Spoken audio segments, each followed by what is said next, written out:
La dernière vidéo sur le stoïcisme vous a beaucoup plu, manifestement. Et je me suis dit que ce serait pas mal de traiter son pendant, son concurrent, appelez ça comme vous voulez, qu'on appelle l'épicurisme. Donc l'épicurisme qui est dérivé du nom d'Épicure, qui était le maître, le fondateur de cette école de pensée. Alors comme avec le stoïcisme, il existe des dizaines de portes d'entrée à cette pensée, et mon objectif dans cette vidéo n'est évidemment pas de proposer un exposé exhaustif sur cette philosophie, et plutôt de vous donner des pistes de réflexion à partir desquelles vous pourrez entamer vos propres recherches. Alors déjà, on va se débarrasser d'un petit lieu commun qui traîne. Je pense que les gens qui se sont un peu intéressés à l'épicurisme connaissent bien ce lieu commun, qui est de dire que l'épicurisme se réduirait plutôt, à une philosophie de la jouissance. Quand on dit « je suis un épicurien », ça veut dire « j'aime les plaisirs de la vie, les plaisirs de la chair, les plaisirs terrestres ». C'est assez facile de justifier, par exemple, la gourmandise, ou le penchant à l'alcool, voire aux drogues. C'est aussi assez facile de justifier son penchant à la chair, ce que les chrétiens appellent la luxure, en se réclamant de la philosophie d'Épicure. Donc ça, c'est un lieu commun dont on va se débarrasser très vite, puisque en fait, Épicure explique que le bonheur ne peut pas être atteint dans l'excès. Pour Épicure, certes, nous sommes des êtres de chair, nous avons un corps, et en vertu de ce corps, nous éprouvons des sensations. Ces sensations, elles s'éprouvent entre deux intervalles, on pourrait dire deux repères, qui sont le plaisir et la douleur. Alors des plaisirs, il en existe de toutes sortes, et la douleur également. Mais disons que d'une manière générale, on peut ranger nos sensations dans ces deux catégories, plaisir, douleur. L'homme aspire naturellement au plaisir, c'est-à-dire que quand quelque chose lui procure une sensation agréable, il aura tendance à se diriger vers cette chose. Et à l'inverse, à fuir tout ce qui sera source de déplaisir, tout ce qui sera source de douleur. Le problème, c'est que parfois, l'homme se trompe. Qu'est-ce que ça veut dire? Ça veut dire que souvent, il prend pour un plaisir ce qui constitue en fait davantage une souffrance. C'est un paradoxe, mais ça s'illustre très bien par des exemples concrets. Alors tout à l'heure, je parlais du penchant à l'alcool. Boire un verre de vin, en boire un deuxième, un troisième, finir la bouteille, ça peut procurer beaucoup de plaisir, surtout si c'est du bon vin. Ça peut nous rendre heureux, sur le moment. Alors il y a des gens qui ne boivent pas, mais vous pouvez associer ça à une autre forme de gourmandise. On peut par exemple vouloir finir le pot de Nutella, alors qu'on vient de l'entamer. Ça procure beaucoup de plaisir. Mais le problème, c'est que le lendemain, le plaisir va laisser sa place à la douleur. La gueule de bois, pour l'alcool, la crise de foie, comme on dit. Dans tous les cas, il y aura une conséquence négative à ce plaisir. Ce que dit Épicure, c'est que pour être heureux, il ne suffit pas de courir après le plaisir. Il faut modérer le plaisir de telle sorte qu'il ne soit que du plaisir. La philosophie d'Épicure, c'est d'abord une philosophie de la modération. On peut appeler ça également une philosophie de l'équilibre. Et si cet équilibre est rompu, ça veut dire qu'on ne suit pas la voie de la sagesse. On est dans une sorte de poursuite immature d'un plaisir qu'on ne maîtrise pas et qui du coup nous maîtrise Il n'y a pas de bonheur possible dans l'excès. Le bonheur, c'est la résultante d'un comportement modéré, pondéré, équilibré. Alors on sait que chez Épicure, il y a une classification des désirs. Petit rappel sémantique. Le désir n'est pas le plaisir. Le plaisir, c'est le résultat de la satisfaction d'un désir. Qu'est-ce qu'un désir? Un désir, c'est une force intérieure qui nous pousse vers un objet en vue de se l'approprier. Alors, faut savoir que quand on parle d'objet en philosophie, ça peut s'appliquer à une personne. Désirer une personne, par exemple désirer avoir une relation sexuelle avec quelqu'un, ça veut dire que la personne qu'on désire devient l'objet de notre désir. Et donc ce désir, qui est une force, c'est aussi un manque. Parce que on désire ce qu'on n'a pas. Et là, on peut faire un petit parallèle avec Rousseau, qui nous disait bien que l'objet de notre désir cesse d'être désiré sitôt qu'on l'obtient. Voilà pourquoi Rousseau pensait d'ailleurs que le désir devait se suffire à lui-même. C'était la beauté du désir pour lui-même. Mais peu importe. Donc le désir n'est pas le plaisir. Le plaisir, c'est la conséquence de la satisfaction d'un désir. J'obtiens l'objet que je désire, j'en éprouve du plaisir. Pour Épicure, il existe 3 sortes de désirs. Alors là, ça va être un peu plus scolaire, ce que je vais dire, mais je pense que ça permettra aussi de lancer quelques pistes. Tout d'abord, les désirs naturels et nécessaires. Prenons des exemples.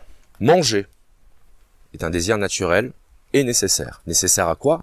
À la survie. Naturel, pourquoi? Parce que c'est dans notre essence biologique de nous nourrir. Donc la faim, qui est un besoin, se manifeste sous le vêtement du désir. Autrement dit, je désire ce dont j'ai besoin. Respirer, c'est un besoin. Alors est-ce que c'est un désir? Qu'on vous prive d'oxygène, vous allez désirer respirer. Le désir sexuel.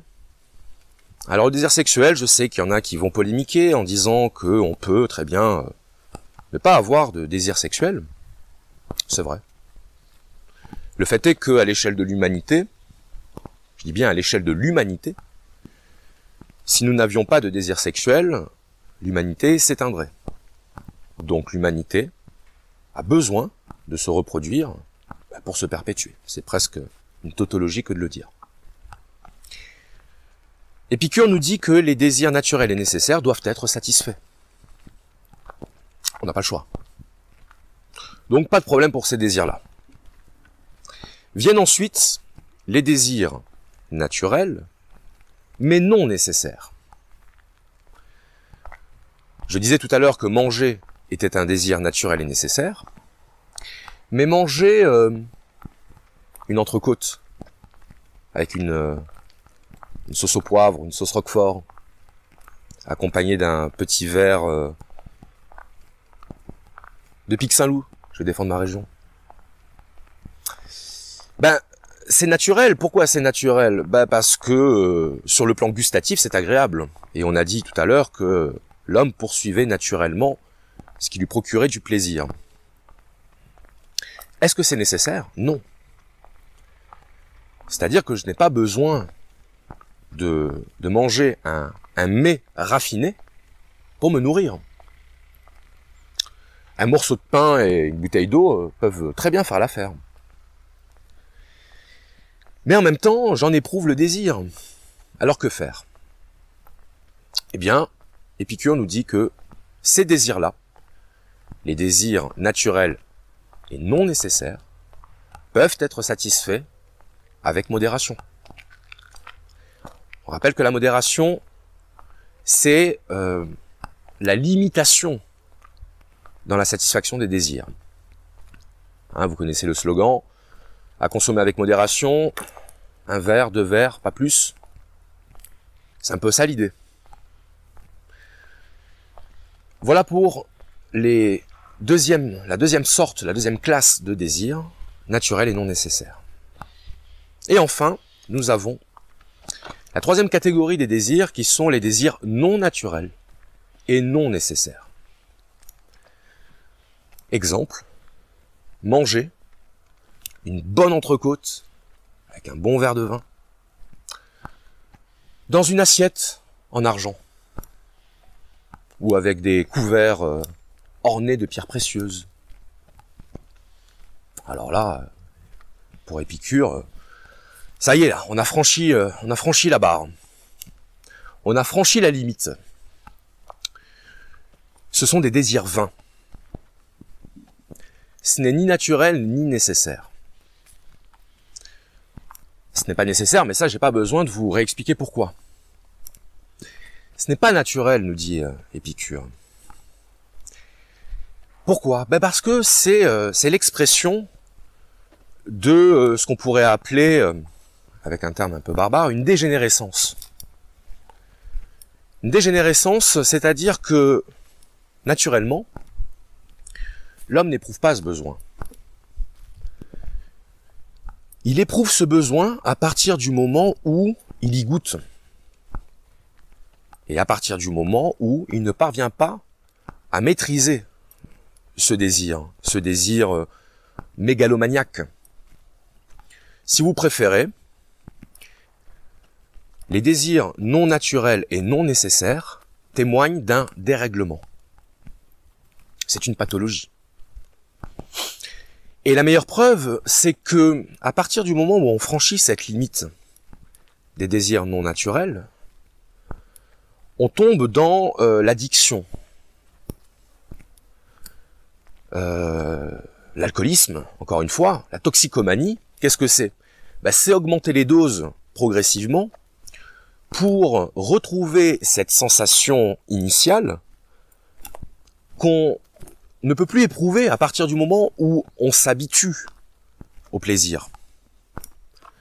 Donc on augmente les doses, et donc on se fait encore plus de mal. La philosophie d'Épicure n'est pas une philosophie de la jouissance sans entrave. La philosophie d'Épicure est une philosophie de la frugalité.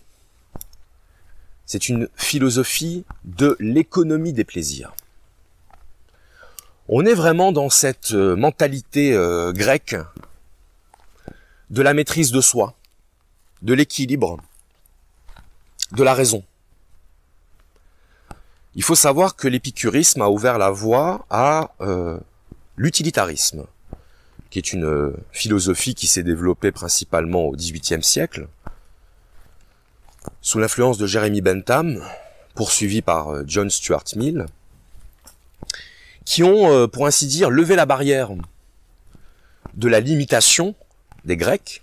Il faut savoir que chez les Grecs, il y avait un terme pour désigner l'illimitation des désirs. Ils appelaient ça l'hubris, H-Y-B-R-I-S. Et l'hubris, c'est quand le filtre saute. C'est quand l'homme ou la femme outrepasse cette limitation naturelle dans la satisfaction des désirs, qui fait que potentiellement il peut désirer tout et n'importe quoi. Et lorsqu'on observe certains comportements pervers, on peut se dire qu'on est là face à des cas d'hubris. Prenons un millionnaire. A priori, le millionnaire, sa survie est assurée. La survie de ses enfants est assurée. Donc on peut dire que sur le plan matériel, il a fait son taf, individuellement et communautairement. Mais à partir du moment où le millionnaire nourrit le désir d'être milliardaire, alors se pose légitimement la question de sa motivation. Qu'est-ce qu'il veut? De quoi a-t-il besoin qu'il n'ait pas encore? Je veux dire, quand on est millionnaire, a priori, on dort serein. Eh bien, celui qui est dans un état d'hubris, il ne dort pas serein. Parce qu'il lui faut plus. Toujours plus. Le capitalisme, c'est une doctrine qui valide le principe de l'hubris, puisqu'elle est basée sur le dogme de la croissance infinie. Si Épicure était là, peut-être, ne faisons pas parler les morts, peut-être, dirait-il, vous êtes gouverné par une bande de malades. Ah, littéralement. Littéralement. On est bien dans le pathos, on est bien dans la pathologie, on est bien dans... parce que pathos, passif, hein, ça, c'est de là que vient le mot. C'est lorsqu'on subit. Et le millionnaire voulant devenir milliardaire, il est victime de sa propre passion, de sa propre hubris, de sa propre illimitation. Pour cet homme-là, la modération, c'est quelque chose qui a été oublié en cours de route. Donc cet homme-là aura plus de mal à devenir sage. Alors je suis pas dans le jugement, hein. Il n'y a aucune animosité quand je dis ça. Et on peut rencontrer des millionnaires ou des milliardaires sans doute très heureux. L'idée, c'est que à partir du moment où on ne maîtrise plus le désir, mais où c'est lui qui nous maîtrise, on s'écarte de la voie du bonheur, on s'écarte de la voie de la sagesse authentique. Dans une précédente vidéo, je lisais un texte d'Alexis de Tocqueville qui parlait des sociétés démocratiques dans lesquelles il n'y a plus de tyrans parce qu'il n'y a plus besoin de tyrans. Nous avons affaire à des tuteurs, à des gens qui nous guident et qui nous poussent de manière plus ou moins fine et rusée vers des choses, qui nous poussent à consentir à ces choses. Et on sait qu'un peuple est gouvernable, d'autant plus gouvernable qu'il est lui-même son propre maître. À partir du moment où on remplace la domination sur les corps, ce qui est le principe de la tyrannie, d'accord, des interdits, des obligations. À partir du moment où on remplace ce système de domination par l'idéologie du désir, on n'a plus besoin de contraindre, on n'a plus besoin de forcer. On n'a qu'à laisser la masse suivre ses désirs.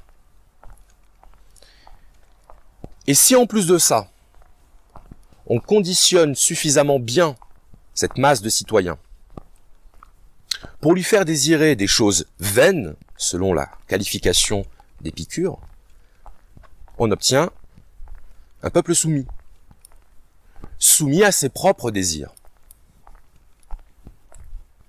Il est évident qu'à partir du moment où vous mettez le pied dans un centre commercial, il sera beaucoup plus efficace pour le système que vous obéissiez à vos pulsions, à vos désirs d'achat, de consommation. On sait à quel point l'acte d'achat, d'un point de vue psychologique, traduit un manque. Ce que Winnicott appelait l'objet transitionnel. L'enfant a un doudou qui remplace la mère. Et puis ensuite, il va commencer à vouloir des objets pour remplacer le doudou. Les jouets. Et à partir du moment où il grandit, les jouets vont laisser leur place à d'autres produits. La cigarette, l'alcool, etc., etc. On est en plein cœur de ce dont parle Épicure. L'hubris, l'illimitation. Et le désir de trouver à l'extérieur de soi une satisfaction qu'on ne parvient pas à obtenir à l'intérieur de soi. Notre société n'est donc pas une société épicurienne. On on en est assez loin. Notre société n'est même pas une société utilitariste, puisque l'utilitarisme, j'avais fait une petite parenthèse, l'utilitarisme, certes, considère que la jouissance constitue le tout de l'existence. Hein, on est et on vit pour éprouver du plaisir. Mais malgré tout, chez les utilitaristes, on trouve encore l'idée que parfois, la limitation dans ses désirs est avantageuse. On peut reprendre l'exemple de la gueule de bois que je citais, à savoir que si je bois de l'alcool, j'aurai du plaisir, mais le lendemain, je vais douiller. Donc, si je fais un petit calcul, puisque l'homme étant un être rationnel, nous disent les utilitaristes, si on fait un petit calcul, on s'aperçoit que aller chercher ses plaisirs, c'est pas forcément une bonne idée. Donc, on va s'auto-limiter.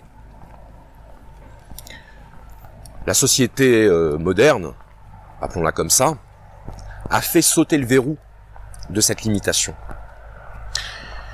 Et vous verrez, si c'est pas déjà le cas, à quel point la notion même de limite est une notion disqualifiée, discréditée dans certains pans de la société. C'est la limite en tant que limite qui doit être abolie. Alors pourquoi pas? J'arrive parfaitement à comprendre que l'entrepreneur, que l'artiste, que des gens qui soient dans un processus d'aventure soient hostiles à la notion de limite. Mais enfin, à l'échelle, disons, collective, qu'est-ce qu'entraînerait l'abolition de toute limite? La jungle. La jungle. Je fais partie de ceux qui considèrent que, à partir du moment où on doit formuler une loi, c'est que la loi a été perdue. Ça veut dire que elle n'est plus en nous. On la formule, on la formalise, on la met en forme, précisément pour que elle soit reconnue et acceptée. Ce serait parfait s'il n'y avait pas besoin de loi. Ce serait parfait si les êtres humains s'auto-gouvernaient. Mais dans un système où nous abandonnons chaque jour notre souveraineté à des dirigeants, la loi est nécessaire. Parce qu'un enfant qui grandit sans règles, dans une société avec des règles, ça ne devient pas un être libre, ça devient un petit con. Bon, je me suis écarté du sujet. Alors, ça plaira peut-être à certains, moins à d'autres, mais c'est pas grave. Je vous invite à lire la lettre à Ménécée d'Épicure. Parce que dans cette lettre, Épicure expose sa vision du plaisir, de la douleur, il expose sa vision morale, et il expose également sa vision de la mort. Et ça, c'est un sujet très intéressant que je n'ai pas traité dans cette vidéo, parce que je m'en occuperai plus tard. On va faire les choses étape par étape.